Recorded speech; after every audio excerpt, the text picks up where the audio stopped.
My grandfather was born in Würzburg in Germany. Your family that was born in Germany, how many generations back did they go in Germany? We can go back at least 10 generations. I know myself, I'm the 8th that we know of. I'm the 8th generation. My son is the 9th and my grandson is the 10th. My father served in the German army. At that time when he served, Germany was divided into various states, and he served in the Bavarian army during the First World War. He even received later on the Iron Cross as a medal for valor. It was a very beautiful place to live in. It was the smallest city and the largest town in Bavaria, and I loved my childhood in Germany.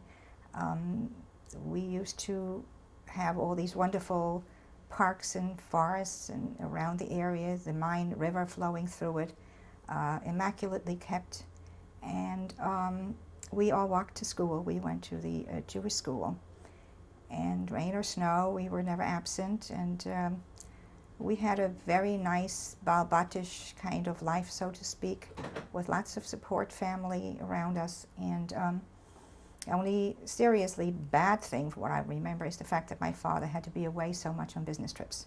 So Mom raised all of us. But it was a wonderful, I remember it as a very wonderful, wonderful life. That is, of course, before Hitler came to power. Tell me a little bit about your father. What was his name? Ludwig. Everybody used to call him Louis for short.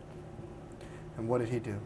He was a butcher master, as they like what they call, because in Germany, I'm sure it is today yet like that, but in order to open up any kind of a business or trade, you had to pass licenses to become a master, otherwise you could not open the store.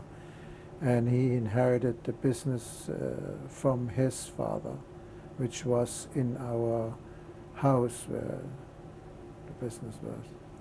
And what specifically, you mentioned the business, he had his own business? Yes, and we specialized in veal, beef, and lamb. We did not sell any pork meat because most of our customers were Jewish, but they were not, how should I say, keeping with the tradition of not eating kosher meat, because our meat was not kosher, but it was considered new kosher. If you were a Polish Jew in Germany, you could never feel German, because you were constantly reminded that you were a Polish Jew.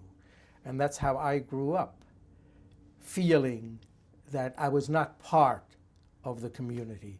I was discriminated against by the German Jewish youngsters I went to school with, and of course I was discriminated against by the German Gentiles. So I never felt that I was German. I was not permitted to feel it. Were there other families from Poland in the area? Yes, there was a small community of Polish emigres, Jewish emigres. I don't know offhand. I was too young to know exactly how big the Polish Jewish community was, but it was fairly small. As a matter of fact, they had their own small temple where we attended. Because again, if you were a Polish Jew, you were really not welcome till much later, I guess, when Hitler came to power. Then the lines became a little bit more fuzzy. But before that, it was fairly distinct, where you lived in one community and the German Jews obviously lived in a different atmosphere. When I was about 12 years old, I joined a Zionist youth movement, which was called Blue-White, or in German Blau-Weiß. It was there to educate the children for the Zionist movement. And of course, it gave us a lot of changes too, because we would go out on trips, something like, to compare it about with the Boy Scouts or Girl Scouts in the United States, only it was strictly for Jewish children.